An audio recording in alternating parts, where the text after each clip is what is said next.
Good evening, everyone. I am so excited and genuinely honored to have this young lady. We're gonna say young, young but wise lady on the show tonight. And you're one of the trailblazers in Frederick. I Wow. actually name drop you all the time and be like, Wow. if one person I know that can make a change in Frederick is Dr. Rollins. Wow. Um, you remind me a lot of my aunt. She's very humble, Mm-hmm. um, and she's very um, what's the word I'm looking for? Discreet. She's just a good person, and she's Mm-hmm. always full of wisdom. And I think of you as that, and as a person that I definitely inspired to be one of those traits when I get older. So it's so appropriate to discuss the organization you started, Mm-hmm. because of you have to have a good spirit, a good patience for this, and you're the perfect person to do this. So tell us about yourself and Okay. why you started the organization Whole Heart, Okay. Thank the you. Whole Heart Center, should I say? Yeah, you honor me. You honored me by saying those kind words, and the the immediate thought that comes to me is that I was raised to make a difference. I hope that I do. Um, but if I think about my grandparents and my parents, it was always this idea that life is more than just you. So even growing up in a little town called Frederick, in a small pond, if you will, it was still this expectation about know who you are, where you come from, and then you use that to make a difference. And it wasn't as if my grandparents, I think about my grandparents here in the city, it wasn't as if they had some high position. I remember one of my earliest memories is going with them to clean what used to be the courthouse in Frederick and is now City Hall. And I just remember they took such pride in that and instilled a lot in me. And so it was always interesting because later I would walk into City Hall where my father was alderman and I would remember, wow, this is the building that we cleaned. And when you say humility, I think that's where it comes from. Yeah. It makes me think of my mom when I started in corporate America, and she's like, "You speak to everybody. You're not better than anybody," Hmm. and all of these things. And I think those messages that our parents give us, as much as we might roll our eyes in our heads and all this other stuff, they stick with us, and they Yeah. become the foundation of who we are. Yeah. I'm glad you said you made me think about one your father, rest his heart, his soul, everything. My prayers and condolences always go out to you, especially being that your father was the first Black alderman Yeah. in Frederick. So he definitely instilled public service in you. Mm-hmm. It brings me back to a memory when my grandmother was the help. She was the help. Like she was the one that Mm-hmm. go into the houses. And I remember going into a home and it was a huge house. I remember the Christmas tree up, they had the train, and I helped her clean that house. And I think that was a Mm-hmm. lesson that she taught me, like, you know, Mm-hmm. like you said, like wow, like full circle of how you just you're never that you're better than anybody. You can always bring some humility to yourself. And I think those little nuggets that our family members and grandparents and parents have instilled in us Yeah. have definitely made us the women that we are today. So They do. And you when you mention my father, sometimes I worked. That was my first experience with politics, and I got a chance to work with his campaign. mm-hmm, People asked me later, like, what was the secret to his success, and it was that he could, walk into a place where nobody had their degree, and into a club where everybody had their degree, and he was the same person and connected with people. He could Yeah. go into the Mountain City Lodge on All Saint Street, and he could go out to the Elks out off 40 Mm-hmm. and be fully comfortable. And I think that ability to be humble, know who you are, and connect with people. When I look at present day, like you go from the first Black alderman to the first county Yeah. commissioner, um, that which in Cavante Duckett, like Yeah. they have the same traits, and I think Yeah. that's the secret of success. If we understand, and this really leads to my work in Whole Heart, if we understand that fundamentally we are people, and how do we connect with people at the core, Mm-hmm. understanding that we are different in many ways, and Mm-hmm. let's respect those differences. Yeah. Like people Yeah. say to me, I don't even notice that you're Black. I'm like, what? Like, would you say that you don't notice I'm a woman like that? Yeah. Being Right. a woman, those are things I Right. am proud of. It's nothing Right. for you. And I know what people mean. They're trying to say that we're colorblind, but you see the full person, connect with the Yeah. differences and the similarities. Yeah. And that is the power of us as people. Yeah. And I think that's a lot what probably is the secret sauce to Whole Heart. Maybe is that Mm-hmm. that's the secret sauce, right? And I Yeah. agree with you. Like you have to be able to walk in a room and sit with different people. I mean, we Mm-hmm. went to the governor's ball yesterday and last night, and I had some friends with me, and they weren't from Frederick. They're like, Taylor, you know everybody. I'm like, listen, you got to know how to just talk to people and be relatable, and people remember you for that. And so Mm-hmm. that is, and I think Whole Heart, people remember the center for that. So tell Yeah. me, what is the mission of Whole Heart, and what does that mission mean to you? So we say that the mission is to develop, to create transformative experiences and develop life changing tools that help people to deal with the issues of life, loss, leadership, and legacy. Mm-hmm. And so we do that in a variety of ways. We do one on one coaching, we do small group facilitation. Um, we started Whole Heart.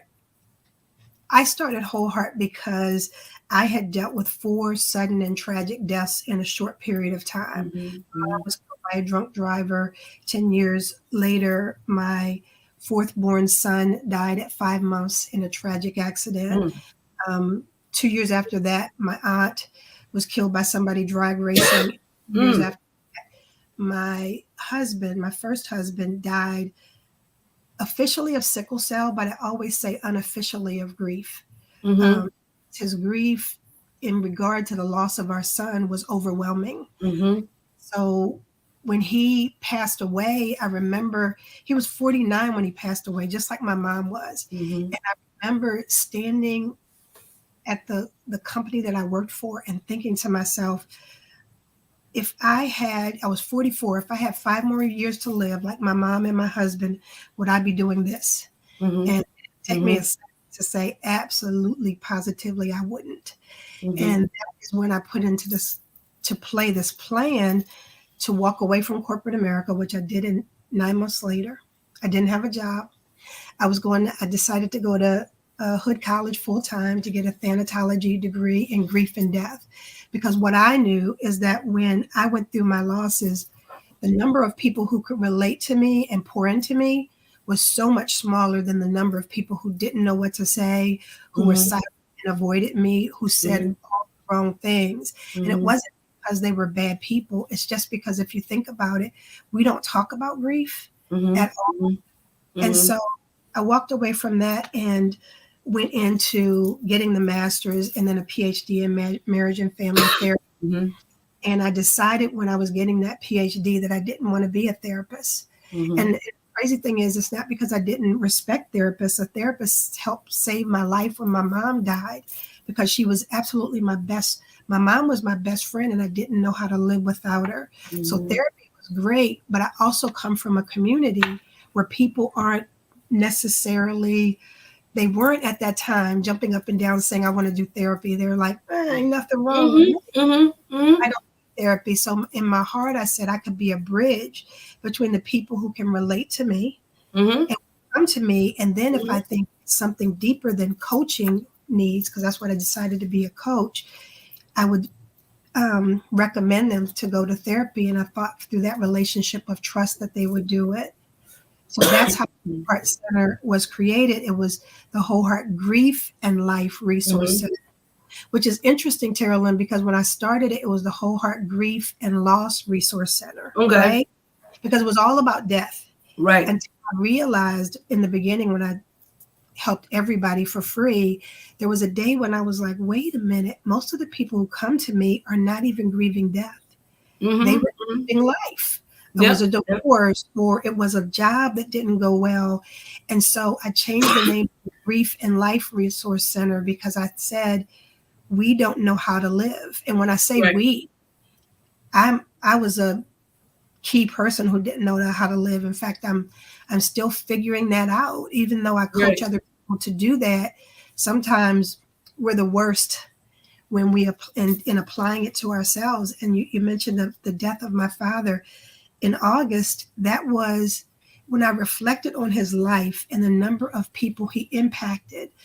What I realized is he lived his life, and there was such a part of me that wasn't doing that Right. and was busy and running and doing, but not authentically living. So that's my mantra for this coming year is to Right. live. And now I have to say, like, you touched on a lot of things. Mhm. And I the Black community is, it's hard for them to grieve, right? And it's more difficult for them to grieve. Therapy is not something that we embrace. Mhm. And for so the viewers that are watching that do not know Dr. Rollins, because I do have viewers that are watching that do not. She actually is part of. They have a beautiful a funeral home also. So I think that ties into this conversation while we're discussing this, Yeah.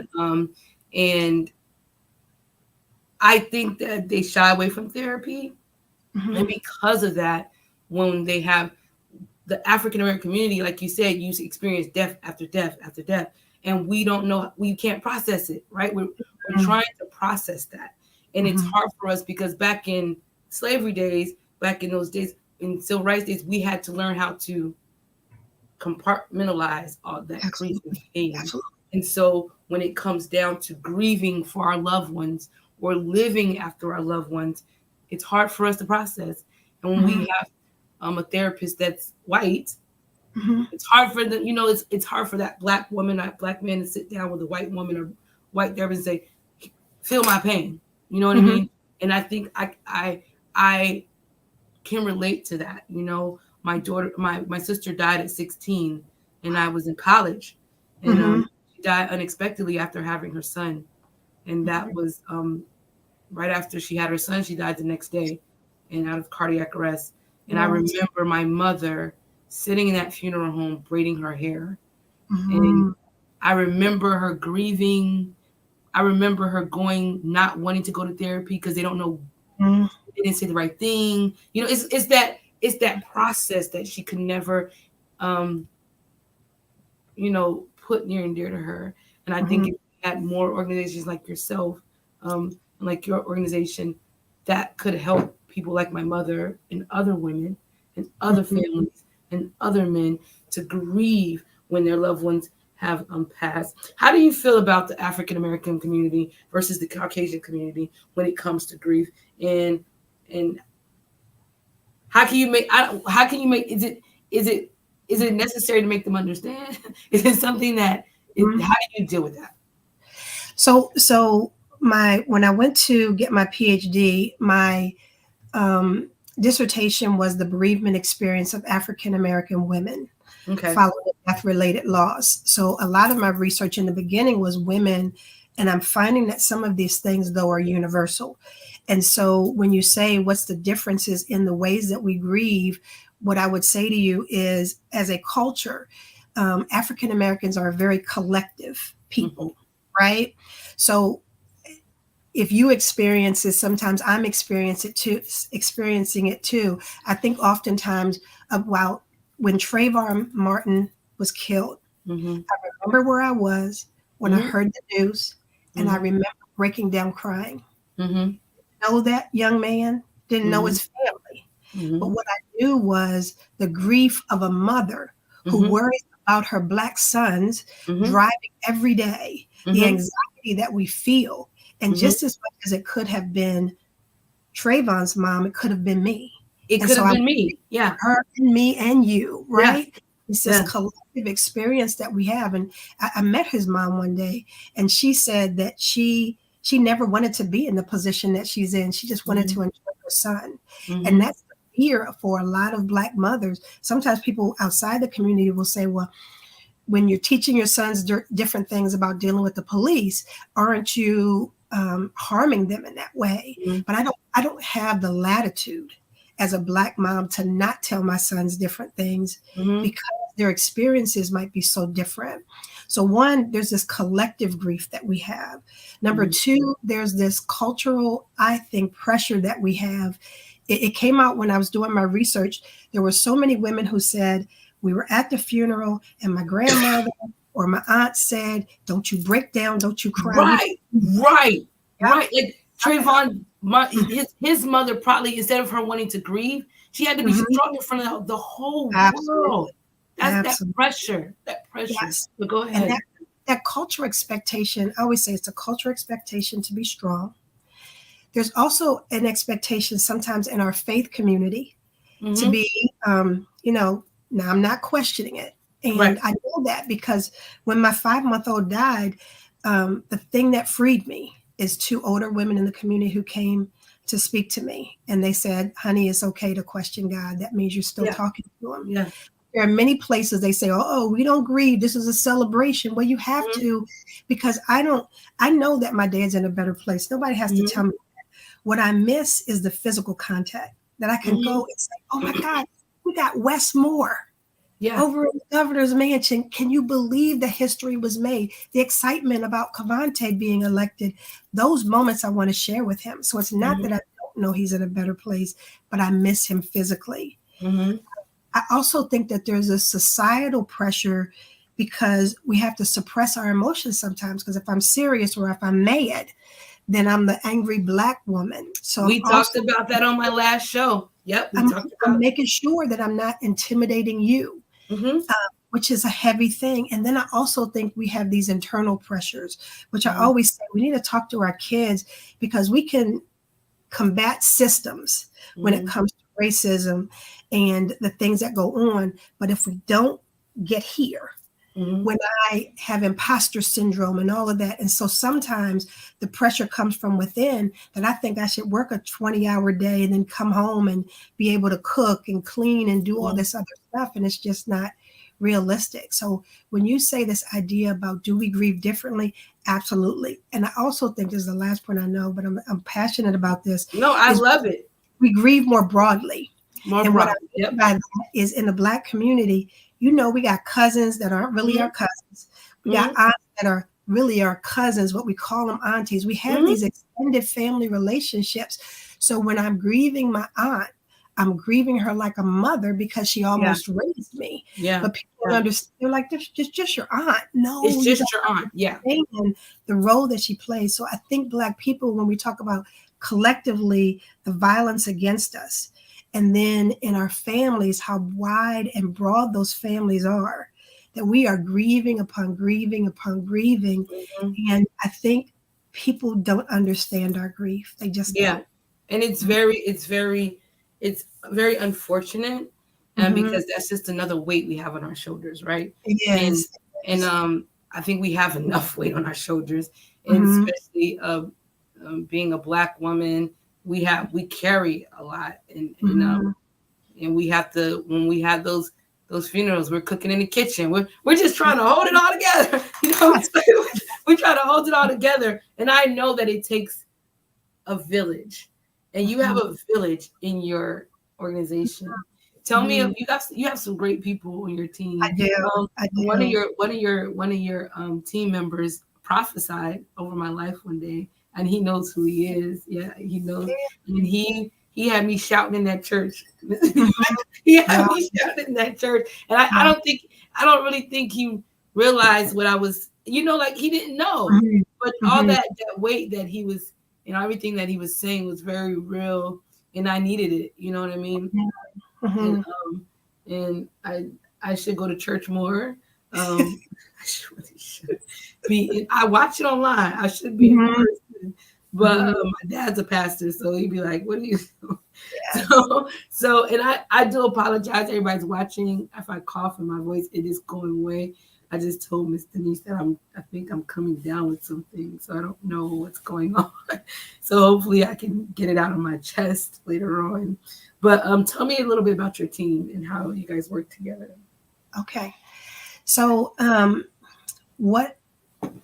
First of all, you're so right. I have an incredible team. It's changed over the years, but I think we've finally landed on the people who just want to make a difference. There was a Mhm. time when I was training a lot of people to be coaches, but this wasn't a money thing. It takes This a is special art person. and a Yep. service thing. Hmm. Yeah.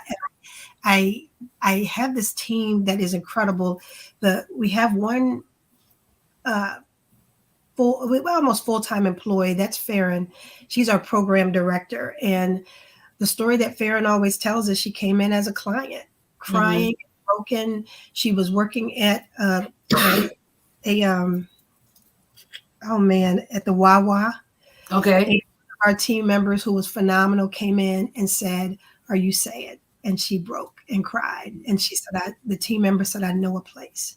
And she actually met her at the center, walked her down those stairs, and she's been with us for many, many years and moved from the recipient of services to the one who gives services. She Oh, coaches, that's amazing. Yep. she does all of that. And then have a couple of people, Charlene and Sandra, who've been around, Jasmine and Ronette, who are new, and they are incredible. Each of them specializes in something different. We have grief from death. We have spiritual trauma. That's the program Jasmine and Ronette are doing right now. And then we have the guys. Hmm. And for many years, my right hand was my cousin, Anthony Jackson, um, who had a brain aneurysm. So, in his absence, we've had three guys step up, and that is Doug, Carl, and Rob. And Hmm. they are working on something right now. I can't wait to release it to the public, but Oh, yay. it is fire, and it's a perspective that we've not heard yet, and so Okay. I'm so excited when we release it. I think people are going to take Dang note. it. I wish I knew. Mhm, mhm. And it's I and wish it's I all, knew. it's the black man's perspective, but done Oh in a beautiful. yeah, yeah, yeah. I would love that. I would love that. I want. I need to ask you. You had touched on a little bit about the Trayvon Martin. We have so many other names that we can mention. Mhm. Do you feel that grief is an equity issue It is.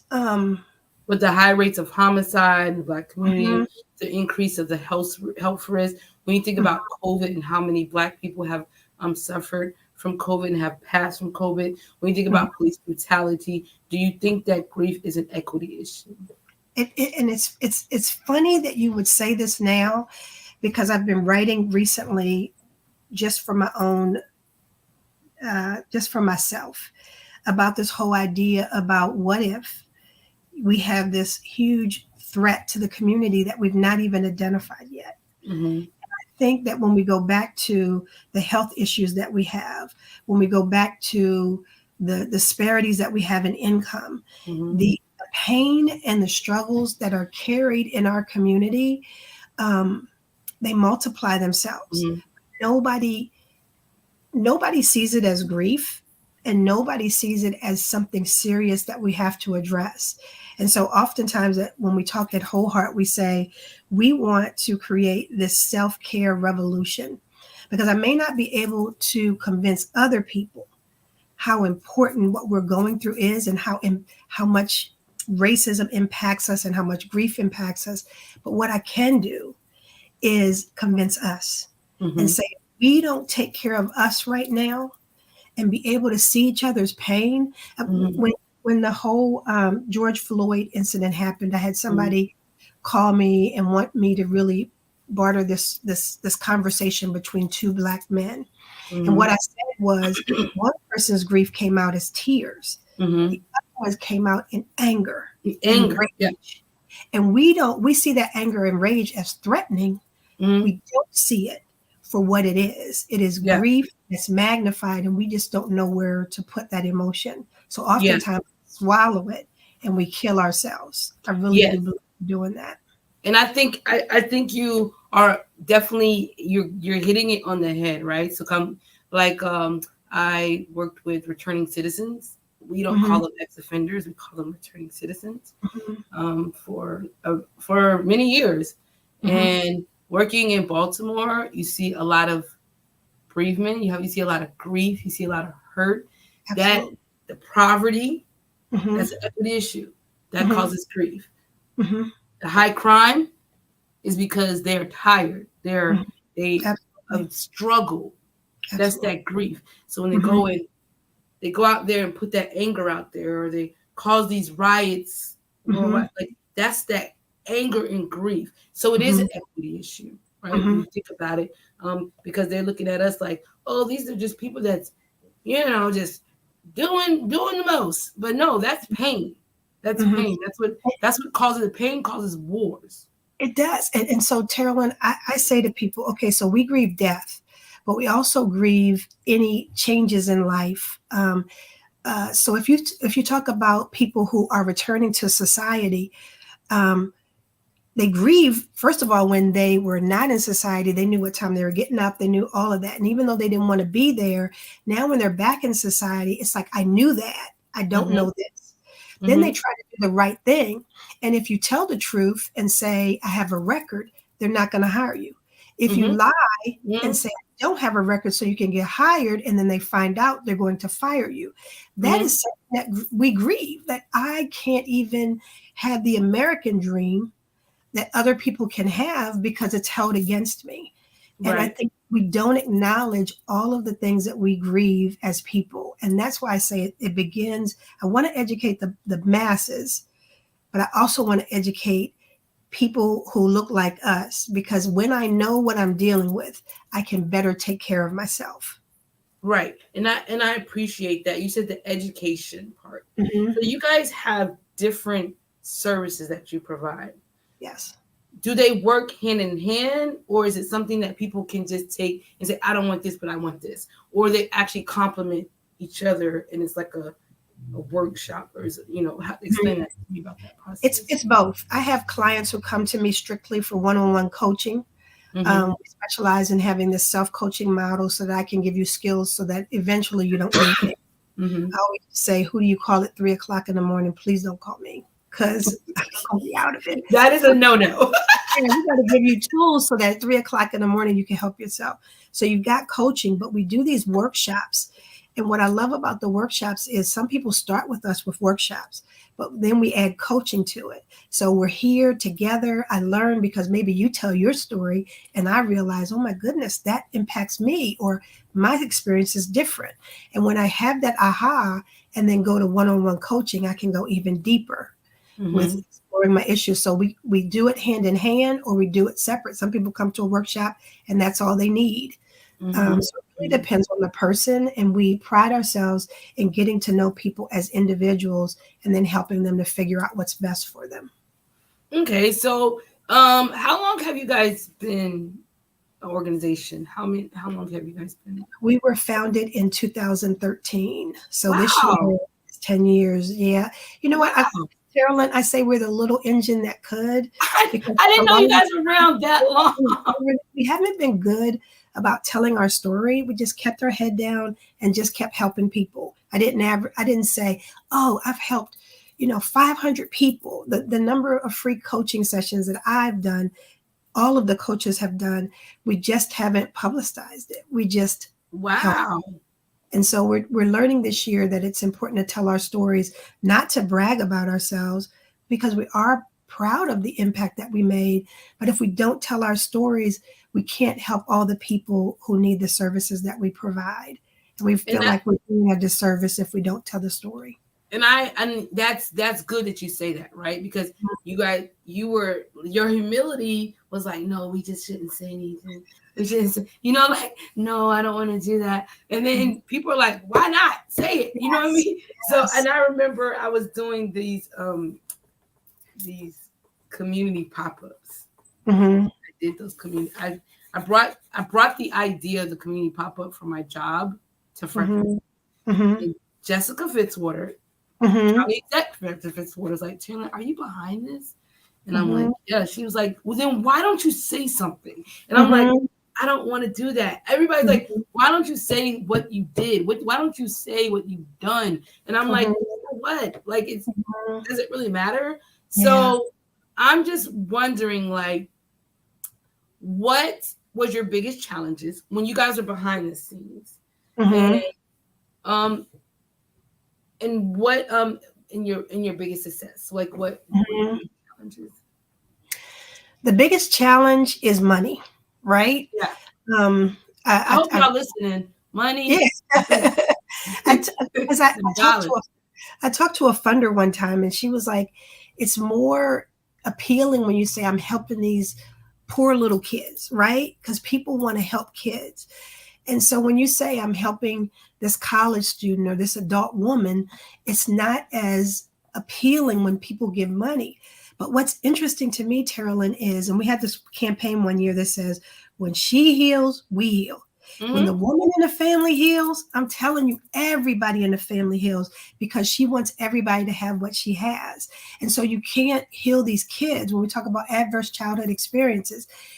If you do all this stuff for the kids and they come home to broken mothers and fathers, you, then it's almost lost. We've got to complement what we're doing with the kids to what we're doing with the adults, because a lot of them have experienced adverse childhood experiences, as well as adverse community experiences. That's the poverty, that's crime. Um, and then adverse historical experiences. We are Mm-hmm. still impacted by slavery. I don't care what anybody says, We really especially are. people. There's a lot of stuff that comes from that.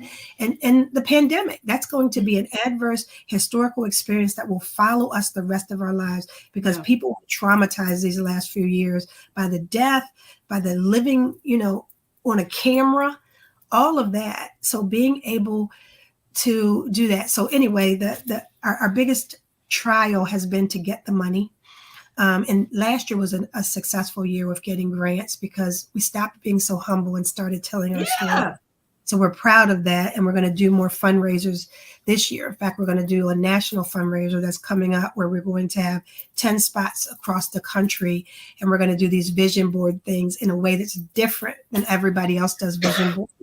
And And I'm excited for that. Go ahead. I think the money is huge because they'd be like, Mhm. oh well, that's not something you're gonna give to. People die every day, y'all. Every Mhm. day.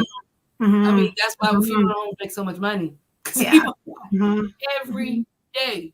And Mhm. they grieve Absolutely. every day. Yeah, And they if do. we cannot strengthen our families, those Mhm. kids cannot go to school and learn correctly. Mhm. That mother or father cannot go to work and Yep. make the money to put on the table. We have people that they lose a loved one at a certain age, and when they die following, because they don't know how to process that grief. Absolutely. So it's Absolutely. so important that we pour into organizations like yours and say, Mhm. how can we financially support you so that Mhm. we can make sure that child is getting the education and doesn't have to worry about what they just experienced. You know what Mhm. I mean? Yes, And absolutely. I mean, my daughter's father, he just lost his brother. You know what I mean? And Mhm. he has a, a, a daughter that's going to be going to high school, right? Mhm. Like, Mhm. that's her dad. She lost Yeah. her dad before she got into high school. Like, Yeah. how is she going to process that, right? Mhm. Mhm. My my daughter had to watch her uncle. It was a devastating moment for them. And this happened right before Christmas. And it's like, Wow. how can we sit how can I sit here and tell her it's okay to cry, Mhm. it's okay to do Mhm. any of those things? But if Mhm. we don't put into money like organizations like yours, we're failing our kids. We're failing Yeah. our families. And And I believe grief is a public health it's a crisis. public health Mhm. crisis. I Understand mean, that. yeah, please. I mean, people It's can huge. be Mhm. so angry Mhm. and go shoot up a store because they're not able to Mhm. grieve of what happened in within them. So it Yeah. is a public health issue. Yes. So money is huge. So what's another barrier that you feel? Um, I think it's just that we've got to. I think people don't understand what grief is. So Mhm. a lot of our work is educating folks and saying, "Yep, that's grief." So Yep. my parents' divorce, and I was a child of divorce, and I didn't realize the grief I had around Hmm. that for so many years and how it impacted the way that I thought and the way I felt about myself. And so this educating people about what grief is. I used to teach death and dying at FCC, and it was one of the most impactful classes I ever did because I told them this is life. You're always going to have to deal with this. And helping those students to understand what it was to deal with death and how the tools that were available to them, it was life changing for me. Hmm. Hmm. And what's your biggest success? Like, what do you feel like is you've been success with? And it is 2023, so I'm pretty sure you guys have some Mhm. things in action for success. What's some big success? I think right. What my biggest success, I think one is that the team that I have, like you said, I have a phenomenal team. Almost everybody on that team went from me coaching them to them coaching other people. And when I watch them and the way they interact with people and the stories that come out of how they've impacted people's lives, it's those are individual stories and no one's ever going to know, but they know. And the Hmm. person's life was changed knows. And I mean, people come to us in horrible situations and we can speak life into them and not just about grieving somebody who's passed away, but we talk to people about value, identity, and purpose. Because some people they don't know their own self-worth. And Hmm. helping them with those issues of life is so important. Because if I deal with my grief, I still have to learn how to live. And so I'm Right. so proud that we have grown into an organization where people come to us and say, no, I'm not grieving the death of anybody, but I need your services because so and so said what you did for them. So I'm really proud of that. Yeah, and I'm glad you said that. I'm glad you Mhm. because I was gonna ask you, like, can people come to you just for any services? And I Absolutely. thank you, Kimberly, for saying that. Like, it starts in Mhm. the family, and we must heal the family. Do you offer services for the families? And We it could be for anything. Is this true? we do. And so we do individual sessions. Sometimes we do sessions with two people because a lot of our work is about conflict resolution. Um, and then we also work with families. Just last week, just this week, I had a family come in and them being able to process together and hear each other speak and learn how to communicate with each other is priceless because I think Hmm. when I was growing up it was like my mom's up here and I'm down here, like I was the kid, she's the adult, but now we have to learn to talk to our children face to face, eye to eye, showing them respect and showing them how to communicate with each other, with other people. So we help all kinds of people, all kinds of situations. I have every race. I have men and women who come to me as clients. And what happens, Terrellyn, is we find that point of connection. And at that point of connection, we begin to grow and figure out now what do they want to do?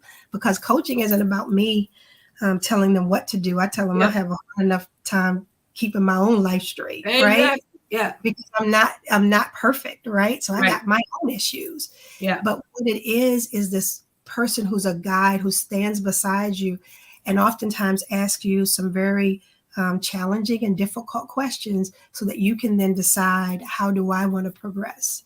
It's Hmm. not me coercing you or anything like that. In fact, when people call and say, Denise, I want you to coach someone, I'll say they have to call and they have to be ready Hmm. because They it's gotta about be ready. them, Yep. yeah, and what they want to do.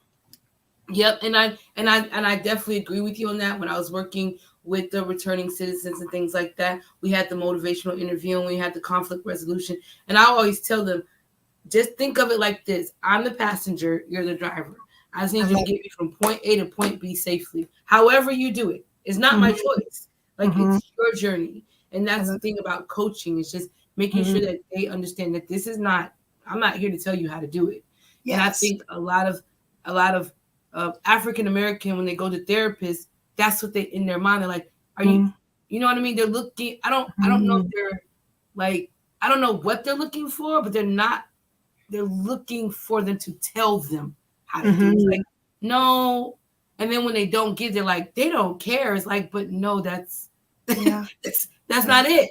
That's not it. So maybe if they see someone that looks like them, Mm-hmm. maybe they grasp it better. You know what I mean? Like saying like, I think having someone who looks like them is one of the most powerful things that we have. And right now, my coaches, they're all African American. Why is that? I don't know, because I attract people who look like me. And it's a yeah, powerful visual to see 10 of us, all African American. And I just think it's amazing. We have this shared understanding. And you might have grown up in the city, and I grew up in a more rural location, but there are some similarities in the ways that we were, whether it's our parents said children are to be seen and not heard, or mhm, different practices, we find that some things in our culture are so universal. And when we mhm, find that point of connection, now we can build and explore and go wherever they want to go. And I think ultimately our job is to help people find their power because they yeah, got it in there. So my yeah, job is to look for it, use it, yeah. and then turn it into purpose. Now, why is your team all black? Because you want it to be. There, you could be, you could be unapologetic about that. Like that's So what they're it funny you is. said that. And Yeah. so, like, we don't have to apologize for that, right? Like you don't have to be like, well, I don't know, because you want it to be that. I mean, Yeah. people want to see people that look like them, and it's Yeah. okay for us to say that. Yeah. So, and I mean, especially, I have to say, like, after going through the campaign trail, I was like, I'm not doing it this way anymore. Like if Mm-hmm. I'm gonna be unapologetic, about who I am, I Mm-hmm. think I feel like we all should be like that because Mm-hmm. there is a movement happening, there's a shift happening, and it's Mm-hmm. our time to stand in our purpose. And Absolutely. whatever that purpose looks like, it's important. Yes. Um, Speaking of purpose, you there is a, I always say that there's some life experiences, some life lessons that we have. First of all, before we do that, I'm gonna need you to put your information in the chat Oh, about your organization, just in okay. case someone wants to, um, you know, get services from you. How can they do that and learn more about your program? And I actually can post it on the screen. Um, my setup is a little different. I'm no longer in my home anymore, so Okay. so I'm still working out logistics. So if you just put it in there, your information, in the chat, and Okay. what I'll do is I will show it for everybody. Now, everybody, if anybody wants to uh,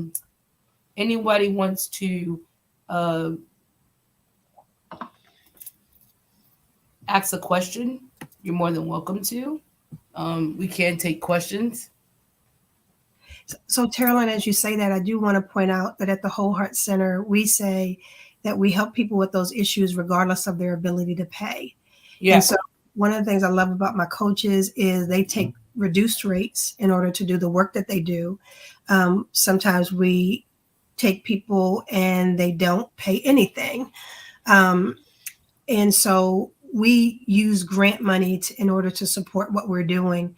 And then some people who pay full price, we use that money to help subsidize people who can't pay the full price. I didn't want to bring up money. Mm-hmm. I didn't want to bring up that. That's a touchy subject. Mm-hmm. Mm-hmm. Like I was like, okay, I wanted to ask like if there was a fee. So I'm glad that you opened Mm-hmm. that up without me asking. Thank you for that. Right now, it ranges anywhere for most of our coaches from $10 to $50. So I tell people we don't do insurance because it's more like a copay. Okay. And Farron goes through this process with everybody to figure out what they're able to pay, and then goes to the coaches and they'll accept that because that's what they have a heart to serve. And Now let me ask you a question. Now Mhm. that society has changed a lot, how we interact with people have changed a lot. Do you provide these services? There's someone watching that I'm asking this question. Do you provide these services if they don't live in Frederick? Like, We so absolutely do. like online, do you guys provide these services virtually? We meet with people face to face and via Zoom. So our clients are all over the country, which is why we're having the fundraiser all over the country, because most of the grant funds that we got were for us to help people here in Frederick County mostly. And so what we're finding is we have people way beyond Frederick who need our services. We don't want to say no to anyone. So we're doing the national fundraiser so we can help people nationwide. Perfect. Perfect. That is good. I'm glad that you guys are reaching, you're expanding your reach. I love that. I love that. So could you give us one life advice that has brought you to who you are today? Because what I do is I put these on my website. So I do have a website that I have, and I want people to definitely follow it and subscribe because I put the podcast on my website through where you can listen to it while you're driving.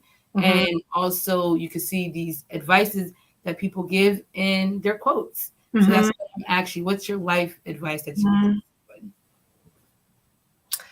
I think that if I were going from a clinical perspective, what Dr. Denise would say, she would say the advice that my cousin gave me when I was dealing with so many of my losses, which is to be gentle with yourself. I deal with clients all the time, and I always say to my clients, you're really good at beating the hell out of yourself. Because they shoulda, woulda, did, coulda, did all these things, and we're so hard on ourselves. And what if we gave ourselves the grace that we want other people to give us? And what if we spoke of ourselves in kinder, gentler terms and had expectations that allowed me to have a down day or whatever? So my advice to you from a clinical perspective would be to be gentle with yourself. My advice to you from the other side of Denise, what they call Niecy would say, love your damn self. Love your damn self. I like that. You know what I say? Because I think everybody is looking for love and affirmation from other people. Yeah. And including me, because that was my issue growing up. And I have to coach myself out of this all the time. Oh, this person didn't acknowledge me. They didn't say anything. Oh, they must really, no. That's all this mess that we have to throw out. And if I love my damn self, that means I'm going to take care of myself. That means I am going to walk in a different way. I'm going to talk in a different way. And I'm even going to love you in a better way, because if I don't love me, there's no way I can love you. Yep. So I like that. Where it starts.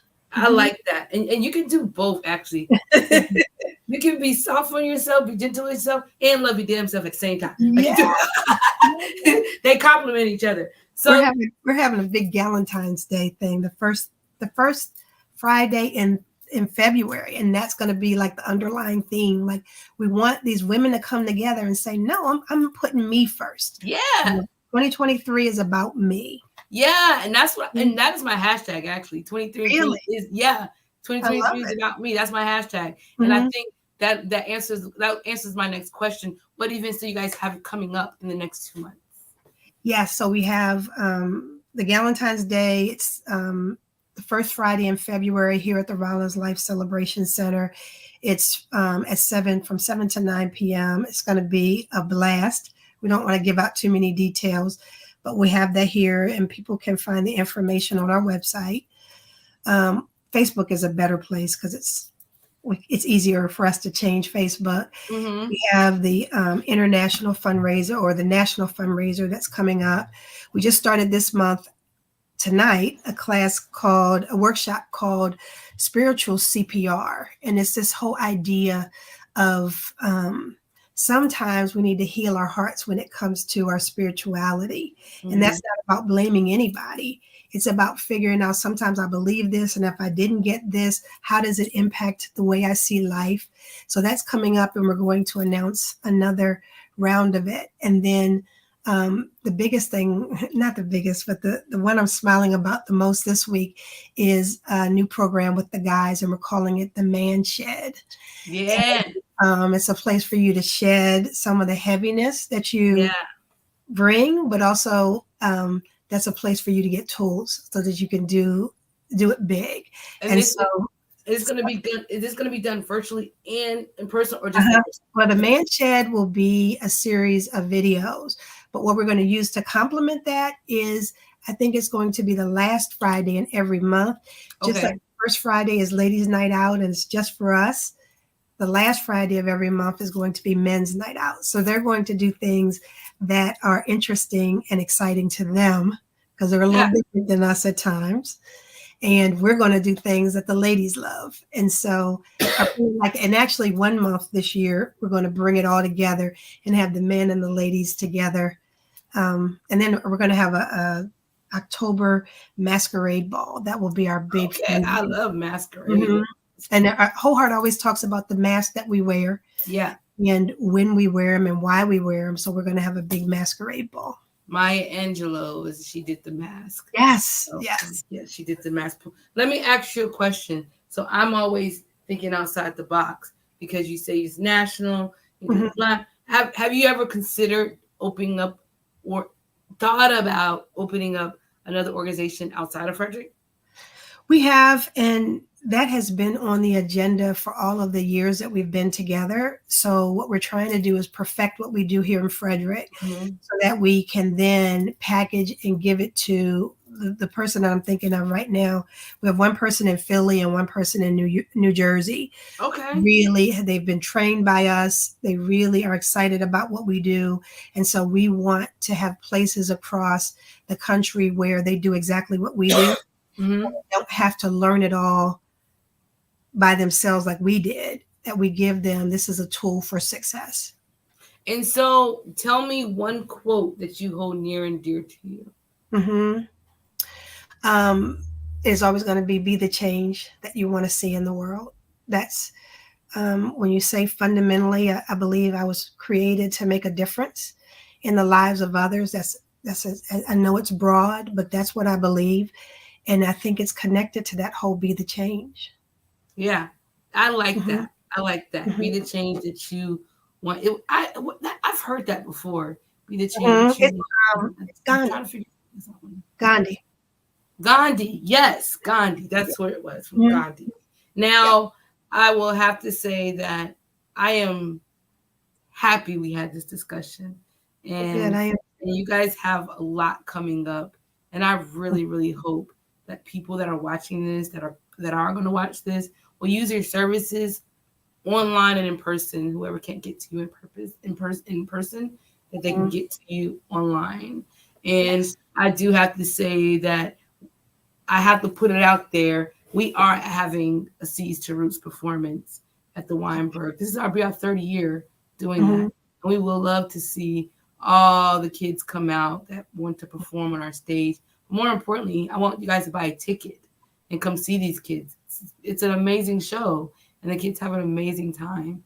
But And with my the third top of son's involved in it. He's your and videographer. yes, yeah. Wait a minute.